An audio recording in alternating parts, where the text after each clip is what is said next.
Hey, what's going on? My name is CK, and welcome to the Black Balance Network.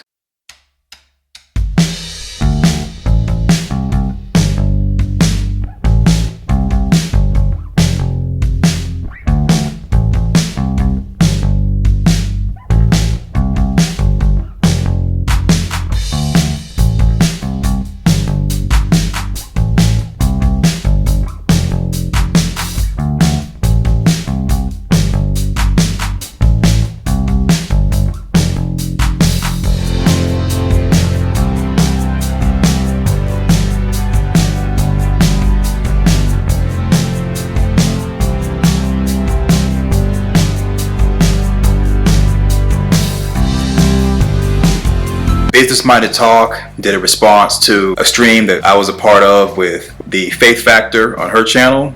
It was talking about welfare men and generational welfare kids. And I just wanted to do an answer to the response. Growing up, you really don't have much choice as a child. You're born into whatever family you're born into, whatever dynamic it is, whether they foster creativity, foster love, or they prey upon you. And you also have no control over what zip code you grow up in. So if the zip code is full of crime or it's full of prosperity and people are nice to each other, you grow up where you grow up, you have no control. The system is society and the people in society having an influence on your family and your location, which is your zip code. And that's the system. So if you're born into a welfare family, they're going to know the ins and outs of the welfare system. They're going to know how to somewhat manipulate it, and when you become of age, help you get on it, directly or indirectly. Most of the time for women, the help to get on it is to tell you, don't be bringing no babies in here, but they're constantly leaving you alone and leaving you up to your own devices and looking the other way when you have people that you may be romantically involved with. They're going to somewhat indirectly push you into welfare or have that as an answer to what you're going to be doing when you get into adulthood. Now, it's possible to grow up in a welfare family, never have any oops babies, and be productive, but they mainly are going to kick you out the house or somewhat have a way for you to be a part of the family's welfare system to help them continue to get this welfare. Because like, for example, let's say if a mother of 3 daughters, if they're a welfare family, no one knows where the dad is. If all 3 daughters become 18 years old and have no children, the mother somewhat risks losing those welfare benefits. So it's in her best interest, if she wants to keep her welfare, her food stamps rather, for one of those girls to get pregnant. I'm not saying that this happens a lot, but most of the time the mother may end up dating men who are attracted to young women, hoping that that man will get one of them pregnant, or the mother may go around in the neighborhood meeting the younger men and telling them about her daughters. I know it's surprising, but where I grew up, a lot of the women were like that. If it was a welfare family, they were poor, there was no dad around. Every time you would interact with a woman who had daughters, she would tell you about her daughters, like every conversation. And it's like, why are you telling me about your daughters?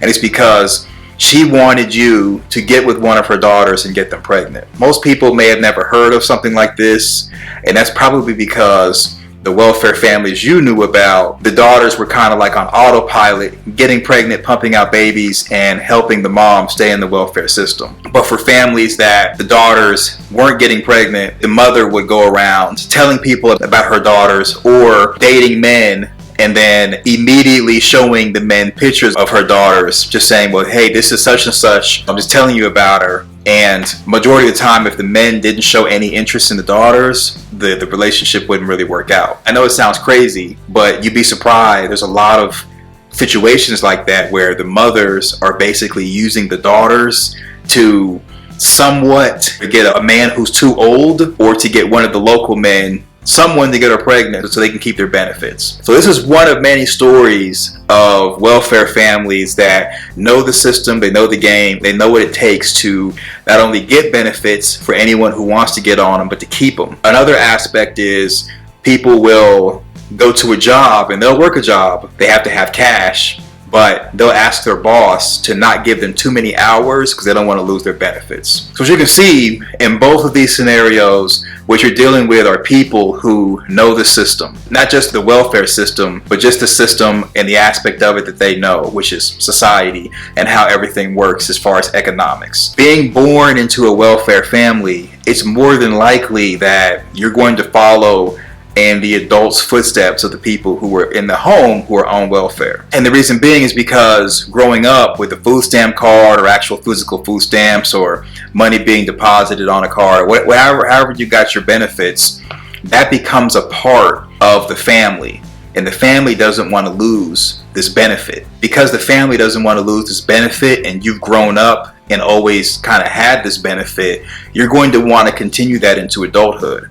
Well, the reason why the welfare system is bad, and we should always talk down on it and talk negative of it and shun people from wanting to be on it or stay on it, because it stunts the growth of the individual. And what I mean is, you're less likely to go to college, you're less likely to start a business, you're less likely to invest, to work for someone else and use that money to invest or use that money for anything to benefit yourself if you're mentally dependent on this system. I got a lot of people get on it because of hard times and they get off of it, but when it comes to generational welfare, it is almost the antithesis to generational wealth. Because generational wealth passed down from generation to generation, you want to grow it, maintain it, and get better at accumulating it. Whereas generational welfare is dependent on the government and you want to cultivate it,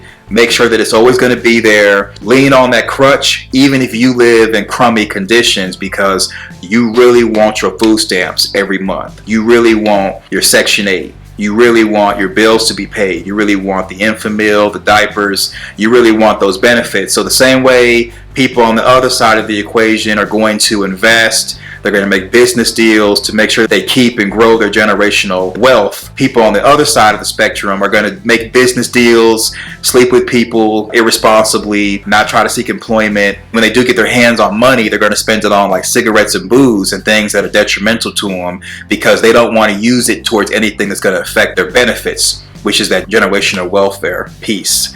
And I got it. There's a lot of people who need help. You're really considered less than a man if you go and get help from the government. That's just how society kind of views it, and however the individual views it, it's on the individual. But we really should shun and put down people who are on the system and the system period, because it really stunts your growth and it even prevents you from growing. Growing up, I was poor. I was never in a welfare family. We could have used it. Being poor, not having running water, not having electricity, it was very, very tough, and it was very, very rough, especially in school where I was getting teased because I'd be sitting in class and like roaches are jumping out of my clothes. People now who were in welfare families, and I'm in my late 30s now, just going on Facebook and just seeing different people who grew up in welfare families, it seems like they followed in their mother or parents' footsteps, and now they have a bunch of children, and they may not necessarily be on welfare, but they're kind of living the same way.